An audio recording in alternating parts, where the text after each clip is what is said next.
On June 29, 2017, Joshua Stimson arrived at Pure Gym in Chatham, Kent, placing his mat next to his ex-girlfriend, Molly McLaren.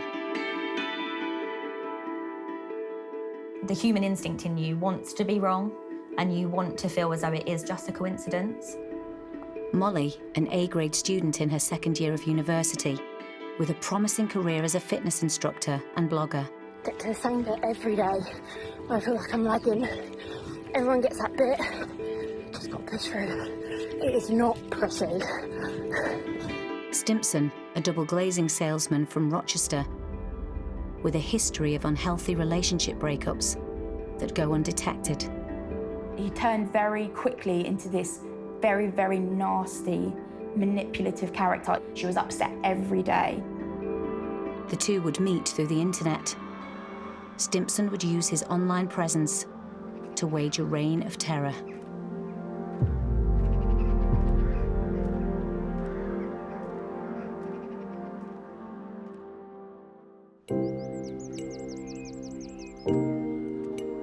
For 21-year-old Molly McLaren, it's a fresh start.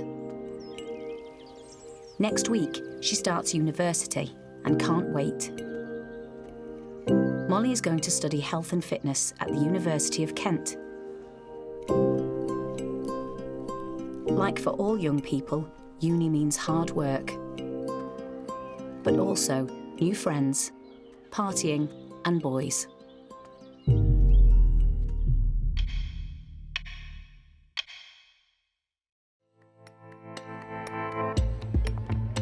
Freshers Week.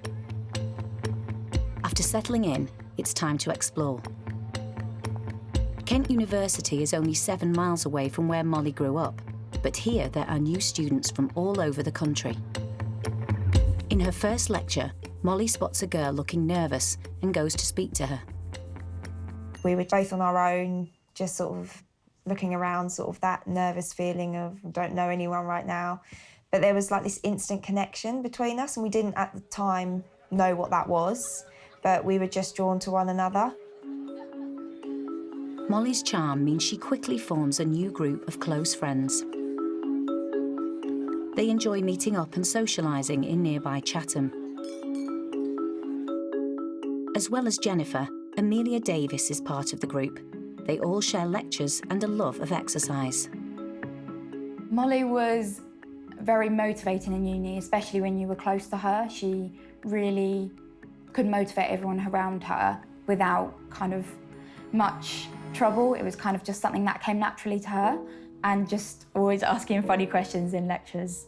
All the lecturers say, like, you know, the question she came out with or something she would say is just hilarious, but always just like puts 100% into everything, and that's why she got like amazing grades.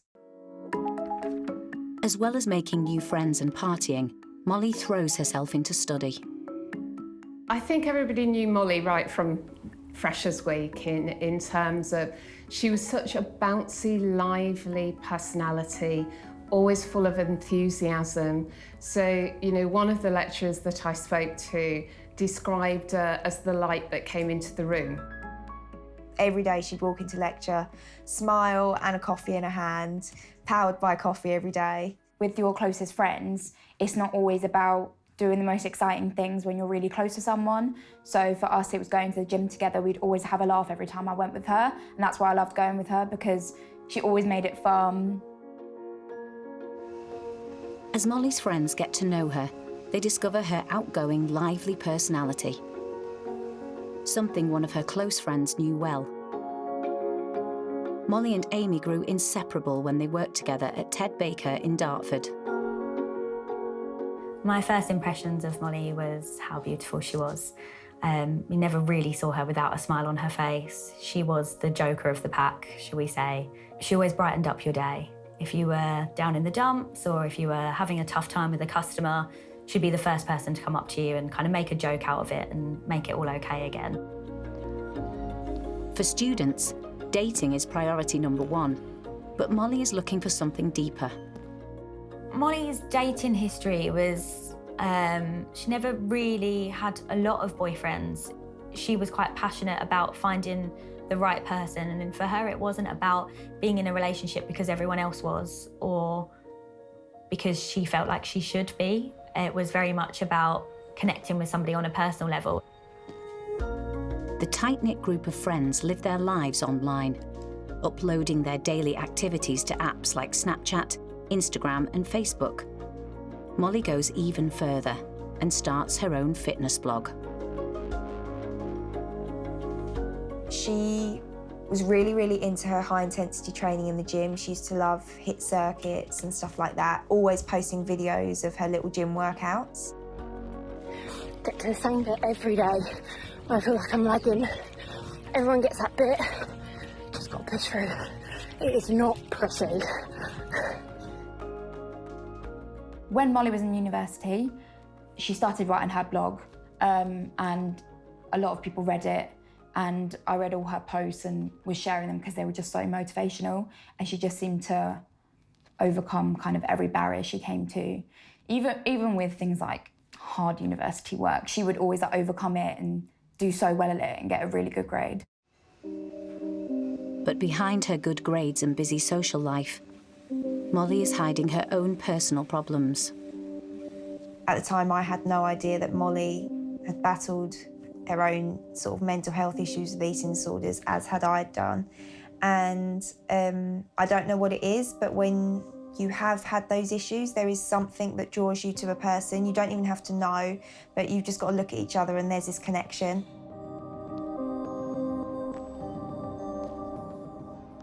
Molly and Amy had been working together for a while at Ted Baker before Molly opened up. It wasn't until later on when we really developed our relationship that I realised that she had quite a lot of struggles in the background and that she'd actually been suffering with bulimia nearly the entire time that I knew her.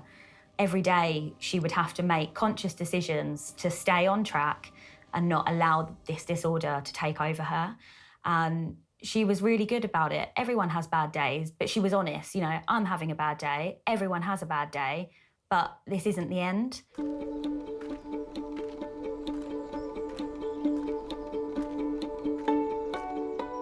Molly would always say to me, just find one good thing about every day and your thoughts will shift, your mindset will shift. And she was just so right. Despite issues that have plagued Molly for years, university is helping her to find direction and purpose. But there's one element of her life still missing: a serious relationship.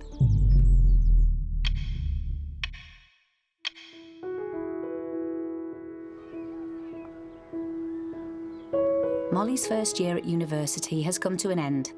Exams are over, it's the summer.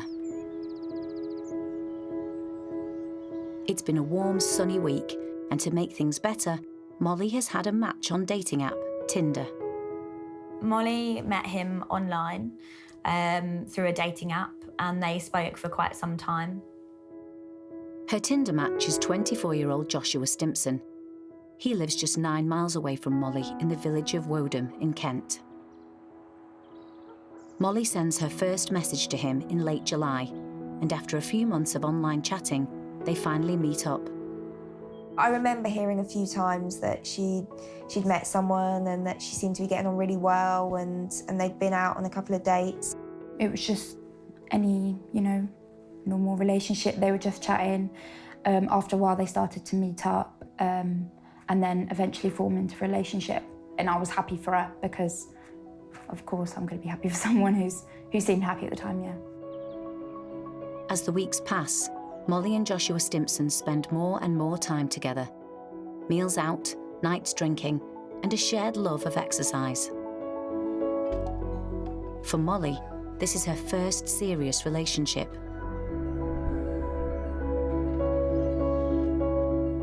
A person she can open up to and share secrets with. They realised that they had what seemed to be quite a lot in common in sense of kind of the anxiety and their struggles that they'd been through. He'd said to Molly that he'd also struggled with anxiety and depression, and they kind of connected on that level, and she almost felt as though she needed to help him through his situation, and he, in turn, was helping her. Stimson was raised mainly by his father, after his parents divorced and his mother moved to Stoke-on-Trent.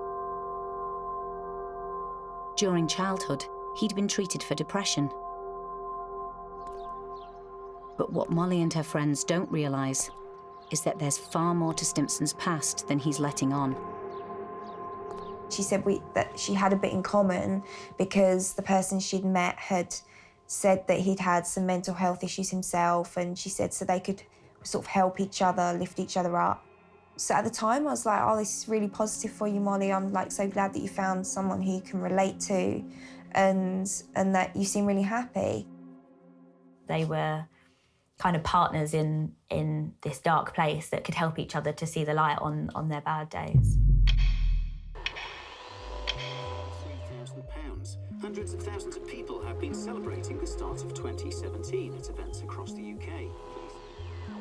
After Christmas and New Year, Molly's back at university. She's now been dating Joshua Stimson for a few months and decides it's time to introduce him to her friend Amelia. Together they go to a gym session in Chatham, but Stimson's behaviour puts Amelia on edge. When I met him, he wasn't overly chatty, and obviously I was always going to be welcoming because that's my friend's boyfriend. I made a joke about something, and after me and Molly left, he was messaging her later, trying to get in between me and Molly. So that shocked me a lot, and it instantly put me off. Molly and her friends think they know the real Joshua Stimson, but they would soon discover his true character.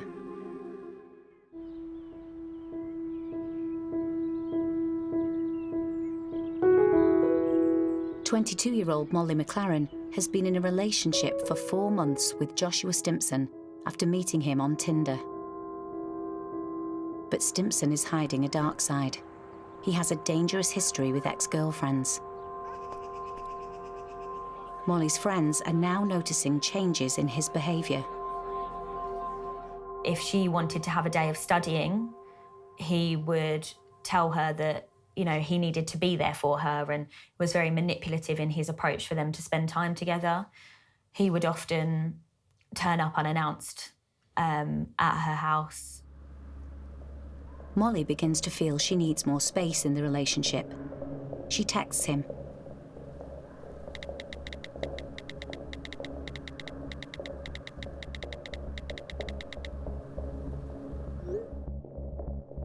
Stimson doesn't respond well. Conversations between them take a turn for the worse. Molly confides in her friend Amelia. I mean, I've never been spoken to like that, and it surprised me that, you know, he was kind of saying those things and not saying sorry for them. She was still herself and she was very resilient, but at the same time there was, you know, a lot of moments where he would bring her down emotionally, or she would just feel really down in herself because she thought she was in the wrong because he made her feel like that. I think that's when the cracks started to show that a lot of this wasn't sincere, that it was all quite manipulative, and it had an end goal, and that was to completely isolate her from her friends.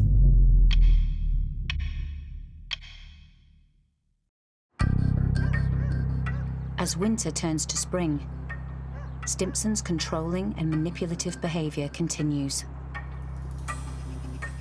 She felt suffocated, and imagine being stuck within an eating disorder for that amount of years and feeling as though you have no control, finally breaking free of that and then having a person try to control you.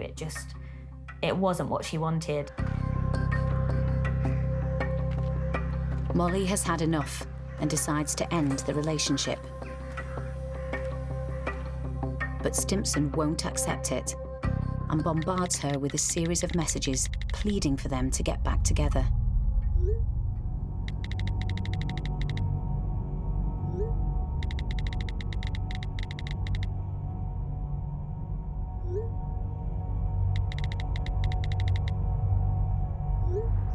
What Molly doesn't know is that when previous girlfriends have broken up with him, Stimson has displayed violent and threatening behaviour, including spitting in an ex-girlfriend's face.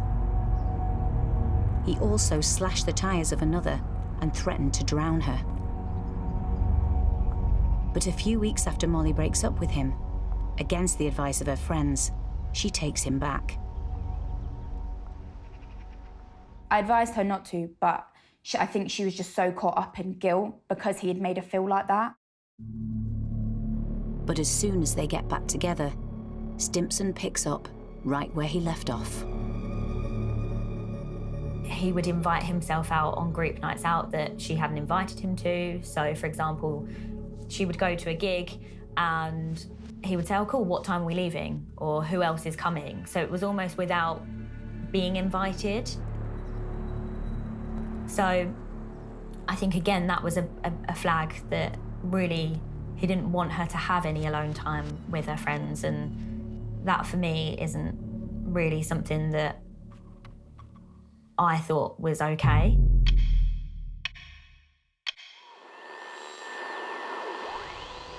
you know what? It's the 1st of May. Is it? The darling buds of May. It's May, the lusty month of May. In a last-ditch attempt to save the relationship, Molly decides to go on holiday to Tenerife with Stimson. She wanted to see how the holiday went. Maybe some time just the two of them would make her feel slightly differently about the situation. But things don't go well, and Molly reaches out to her friends back home.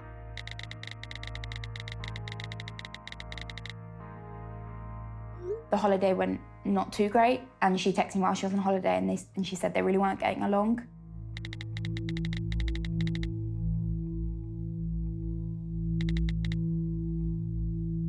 I was very worried because she was just out there with him.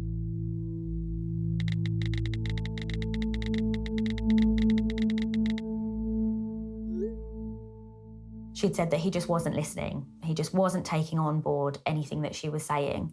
When she came home, she was set on breaking up with him.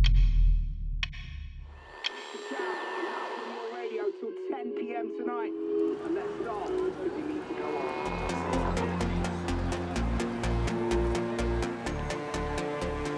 It's a busy Saturday night in the centre of Maidstone. Molly is out celebrating her 23rd birthday with friends. Although she's been arguing with Stimson over Facebook Messenger for days, they're still a couple. He'd come along, and I think the evening was going okay.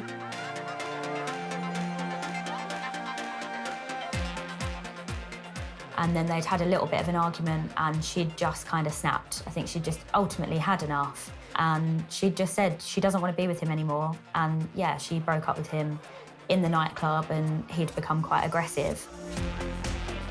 Stimson shouts, "She's finished with me," in front of all their friends. And I think that was the first time any of her friends had seen any side of him that wasn't just the norm. And then after that, they'd argued quite a lot, and she'd ended up blocking him on social media and any kind of communication platforms.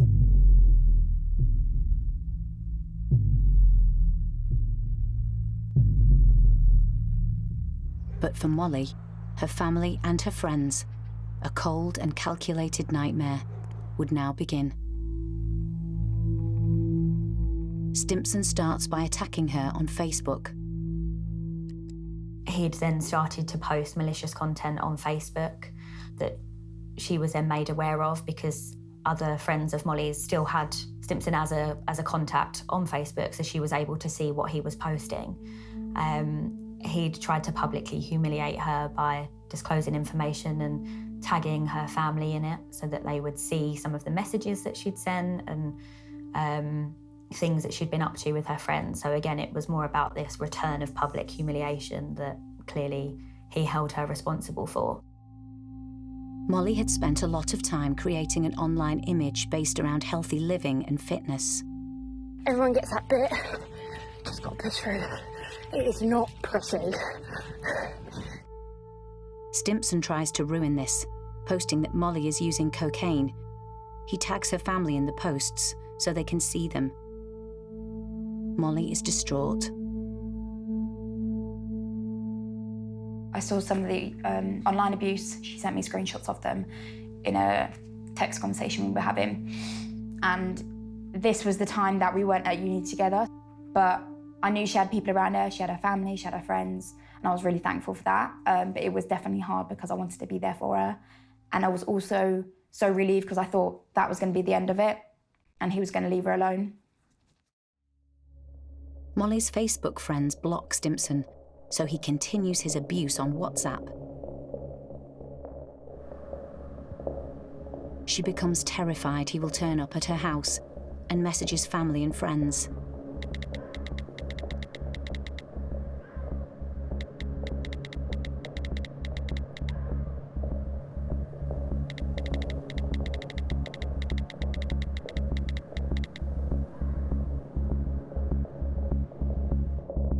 But then Stimson posts one particularly chilling message online.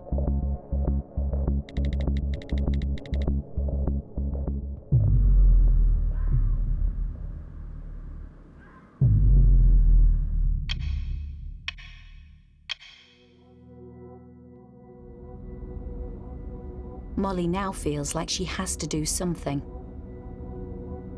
She screenshots and prints out Stimson's abuse. And that's when she sought advice from her mum, and they decided to go down to the police station and report the behaviour and get some advice on how to get it removed.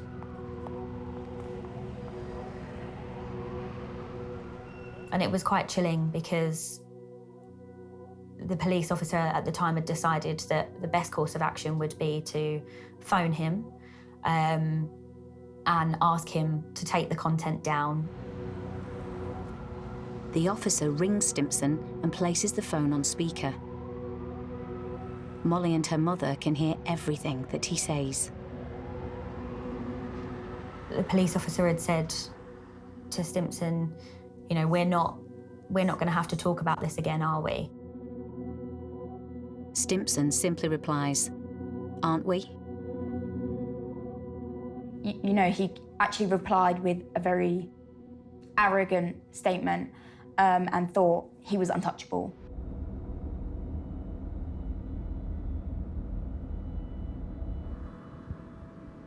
Molly immediately texts her friend Amy. Molly had sent me a message just saying that it was just so cold, that there was just no emotion in the conversation at all, and it had frightened her quite a lot. He turned very quickly into this very, very nasty, manipulative character, even more than when they were in a relationship. I thought he was manipulative when they were together. So when all of that started happening, it was nasty. She was upset every day. It definitely worried her mum, and they'd printed out pictures of Stimson and handed them out to neighbours so that they could all kind of keep a lookout for him.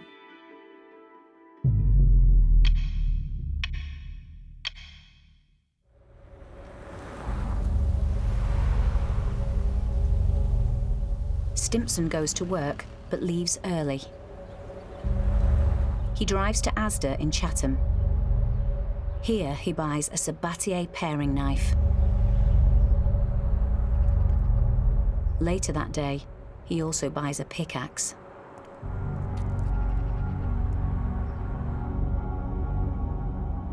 That evening, the police call Molly. They tell her that Stimson has agreed to take down his abusive media posts. All of her friends have now blocked Stimson. But he is one step ahead. He's manipulated another girl into friending Molly on social media.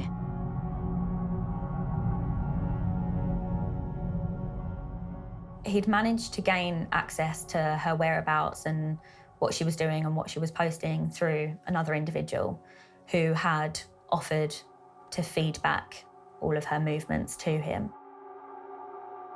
Somebody that ultimately wanted to harm her and now had access to where she was and who she was with and what she was doing.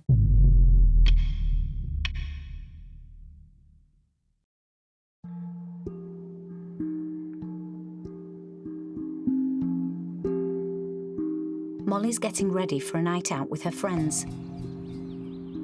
She's heading out to a bar in Chatham Docks. she posts where she's going on Facebook. But she has no idea that by doing this, she's letting Stimson know exactly where she's going to be. We were in the pub and we were celebrating her enrolment on her PT course. One of our other friends had been promoted, so we decided to go for dinner and have a few drinks.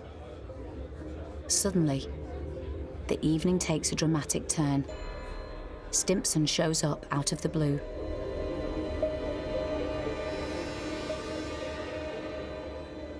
He turned up to the bar that we were at with another girl. You know, we sat there and said, oh, how strange. What are the odds? That, you know, maybe he was trying to stay out of your way. But actually, she'd posted a picture of where she was that afternoon, of where she was going when she was getting ready, and then, you know, he turned up. Just what a shame that you'd had to be here to witness him going on another date. And actually, she'd said to us, I'm actually not jealous, and that's how I know I don't love him anymore. So for her, that was confirmation that she'd absolutely made the right decision. Molly had been trying to put Stimson out of her mind, but he has other ideas. Molly had gone to the bar to find out where to pay for her parking, and he'd been at the bar at the same time and smiled at her. Molly can't believe what's happening. She and her friends can't work out if this is pure coincidence or something more sinister.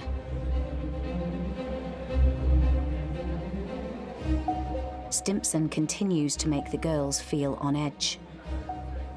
He walked past the table probably 20 minutes before we decided to leave, and we just said, oh, how childish. There's more than one exit out of the pub, and he didn't need to walk past our table. After we'd finished eating dinner, Molly had said she needed to leave because she needed to make it home for Love Island. So a few of us had stayed to have an extra drink, and she'd left. Nobody escorted her to her car. No one was worried that he might follow her. Nobody even batted an eyelid. Molly says goodnight to her friends. She just wants to get home.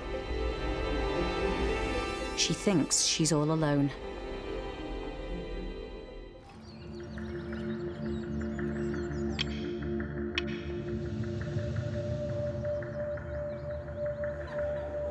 "23-year-old Molly McLaren is enjoying a night out with friends.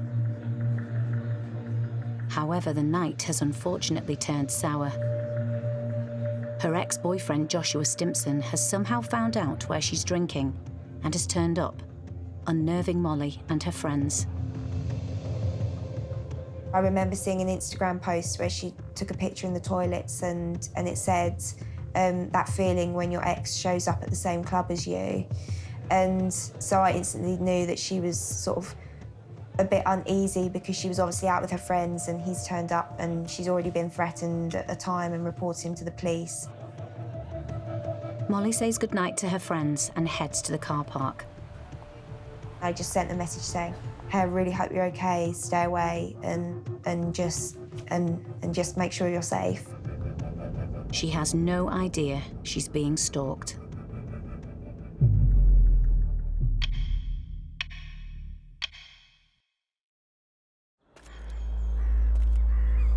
The next day, Molly McLaren wakes up early at her home in Cobham, Kent. She gets dressed, leaves the house, and gets into her car. She drives to her gym in Chatham. She wants to record another fitness blog and post it online. Molly is unaware that she's being followed by Joshua Stimson.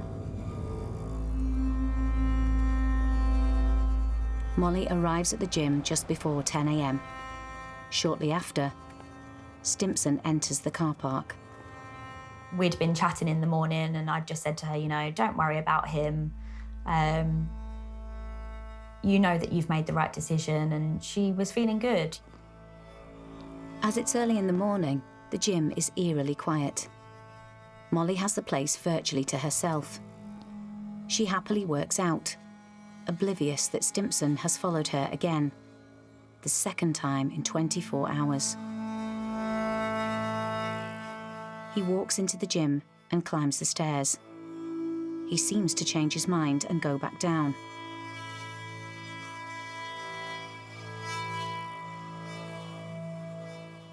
But he turns back.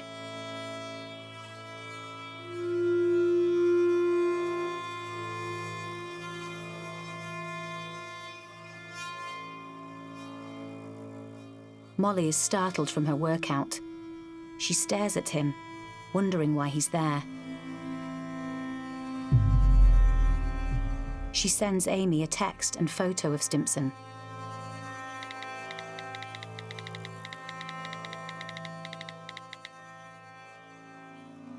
And I'd said to her, I don't think that's right. First of all, he'd turned up at dinner last night. Now he's at the gym. Molly then works up the courage to talk to him. She'd said to him, why aren't you at work? And he'd just replied saying, well, I don't think that's any of your business. Molly's terrified that he's somehow again in exactly the same place as her. The human instinct in you wants to be wrong, and you want to feel as though it is just a coincidence. Amy is really worried. Together they try to work out how Stimson knew Molly was there. Did you post anywhere that you were going to the gym, was my first reaction. She'd said that she hadn't put anything on Facebook or Instagram, that she was filming stuff for uni. No one could have known she was there. But suddenly, Stimson leaves. Molly is now completely alone and unsure what to do next. She texts Amy. I'd said to her, maybe you should just leave. Just take yourself out of the situation.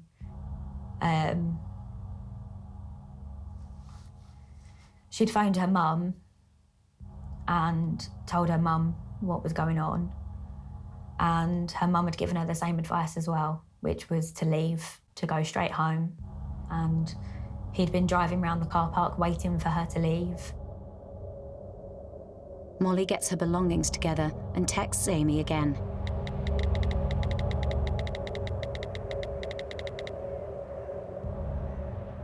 And I'd replied to her saying, don't speak to him, just get out. Something's not right, just leave. She said, I'm walking to my car now. And I'd replied to her saying, don't worry about him, he's a psycho. As Molly gets to her car, she's unaware that Stimson is in the car park. She'd read the message and never replied. I assumed that she was driving home.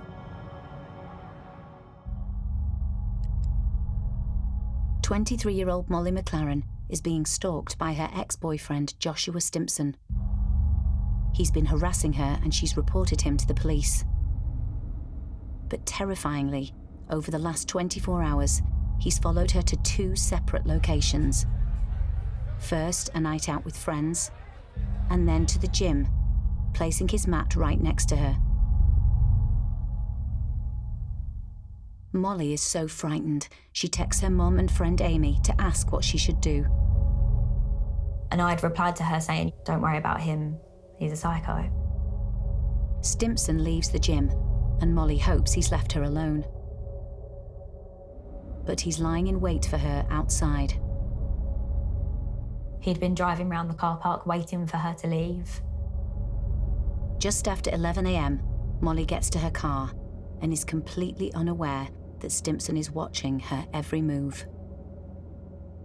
If she'd been scared, maybe she wouldn't have left alone. Maybe if we told her to stay there and not leave, that he would have got bored and maybe driven away. Before Molly has a chance to leave, Stimson crosses the car park and jumps into the car.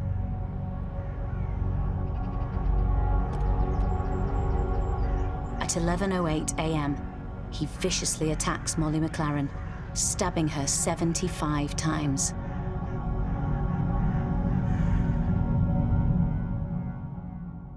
I'd received a message from one of my friends at work to say, have you seen what's happened at Dockside? And I'd gone online and I'd had a look, and I thought, gosh, that's really, really horrific. And never for a second did I think that it was her. And I tried to ring her and I tried to text her and she didn't answer. And that's when I thought, God, I've got a really, really horrible feeling. And it just wasn't real. It will never be real. Get to the same bit every day. I feel like I'm lagging. Everyone gets that bit. Just got to push through. It is not pretty. I wasn't really thinking. It was just like shock.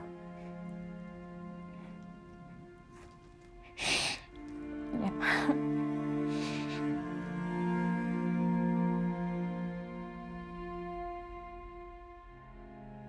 It was just the worst night of my life ever. I didn't sleep that night. I just cried all night. I just could not comprehend any of it at all. It's not something I believed myself for ages. Like, every morning I would wake up for a while after that and think, oh, that's not real. The victim of the attack yesterday at the Dockside Shopping Centre has been named as 23-year-old Kent University student Molly McLaren from Cobham near Gravesend. Now, Joshua Stimson from near Rochester has been charged with murder and appeared before magistrates in Medway earlier. Stimson's trial for the murder of Molly McLaren began on the 23rd of January 2018 at Maidstone Crown Court. He makes a plea for manslaughter on the grounds of diminished responsibility. It was just a really horrible time, because you just think to yourself, how could he possibly walk away with this, with manslaughter? I just don't know how we're all going to live with that. At the trial, it's revealed Stimson has a history of stalking other women. So in court, it was quite difficult to listen to some of Stimson's previous encounters with women. He was known to the police for threatening behaviour. He'd sent messages to one of the girls saying that he would fly to where she was on holiday and drown her. He'd been suspected of slashing her tyres outside her house. He'd also had another encounter with a local girl around turning up at her flat unannounced and being in the same nightclubs that she was in and waiting outside for her, and he'd also spat in her face in a nightclub. The jury take less than 4 hours to return a unanimous verdict. They convict Joshua Stimson of murder, and he's sentenced to life in prison without parole. The judge said during sentencing that Stimson was a highly dangerous young man who would pose a very considerable risk to women in the future.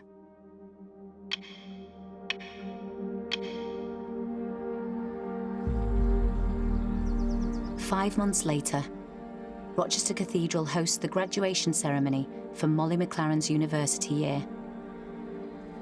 The main hall is packed, and there are 2 guests of honour in the audience: Molly's parents.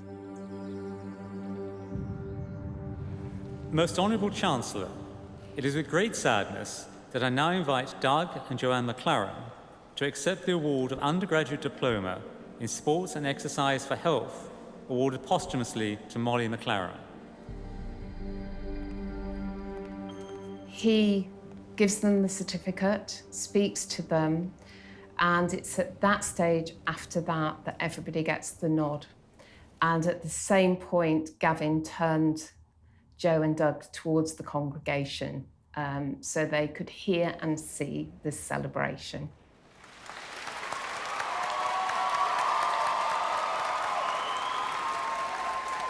It was just like I was cheering for her as though she was getting her certificate, because I would have cheered so loudly because I've been so proud of her. The students, the staff, everyone in that cathedral lifted the roof. We were cheering, we were whooping, and yeah, we were really, really remembering Molly. Everyone felt very honoured that, you know, Joe and Doug managed to be there. That was incredibly strong of them, and every parent should feel like they can go to that ceremony because she would have still been there and she would have done amazing.